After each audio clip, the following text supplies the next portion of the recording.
Guys പോവല്ലേ? ഒരുപാട് നാളത്തെ ഒരു സ്വപ്നം നമ്മൾ പൂവണിക്കാൻ വേണ്ടിട്ട് എത്ര വർഷം? ഏതാണ്ട് 3 വർഷത്തെ planning we are executing right now. ഞാൻ ക്ലോക്ക് റൂമിൽ വെച്ച് ബാഗ് എടുത്തു, നേരെ എയർപോർട്ടിൽ കയറാൻ സമയമായി. 50 അധികം അല്ലേ? അപ്പൊ 298 300 രൂപയ്ക്ക് തിരുച്ചിറപ്പള്ളി ടു എയർപോർട്ട്. സ്റ്റാമ്പോ? രണ്ടാമത്തെ ആണോ? സൗദി പിന്നെ നമ്മള് ഫസ്റ്റ് അല്ലേ? ഫസ്റ്റ് ഫ്ലൈ ആ ലൈസൻസ് ചിലപ്പോൾ മാറ്റി. എത്ര വർഷമാണ് സ്വപ്നം കാണാൻ? 2 വർഷമായി അല്ലേ? ഡേറ്റ് എന്ന് എടുത്താന്നറിയാമോ? 2017 എടുത്ത ഞാനും എന്റെ പാസ്പോർട്ട് ഉംറയ്ക്ക് വരത് എടുത്ത. നമ്മൾ ഉംറയ്ക്കാൻ പ്ലാൻ ചെയ്തിട്ട് എടുത്തതാ. ഇതുവരെ ഇതിന് സ്റ്റാമ്പ് ചെയ്തിട്ടില്ല.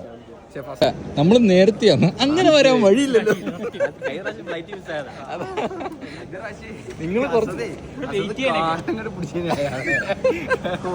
ഞാന് മെഴുകുമായിരുന്നു കരഞ്ഞ്. ഫാമിലിയായിട്ട് പോയപ്പോഴും ഇതുപോലായിരുന്നു. ലഗേജ് ഒന്ന് കയറ്റി അങ്ങനെ എല്ലാ ഫ്ലൈറ്റും കയറിയിട്ടുള്ള.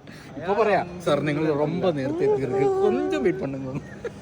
പഞ്ചായത്തിലുള്ള മണ്ടന്മാരെല്ലാം കൂടെ ഇന്റർനാഷണൽ യാത്ര പോകാൻ നോക്കി. ഇതാരതാ ഇത് മുഹമ്മദ് അസദുള്ള.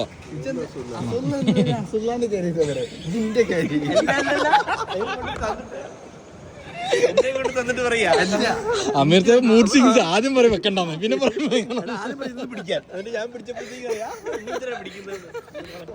ഞാൻ മാട്രി വിട്ടു.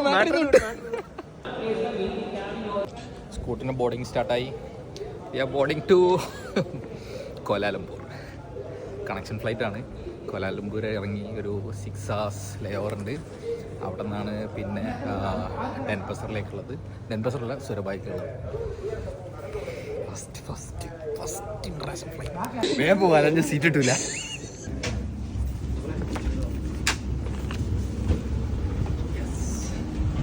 അങ്ങനെ സ്റ്റാർട്ടായി.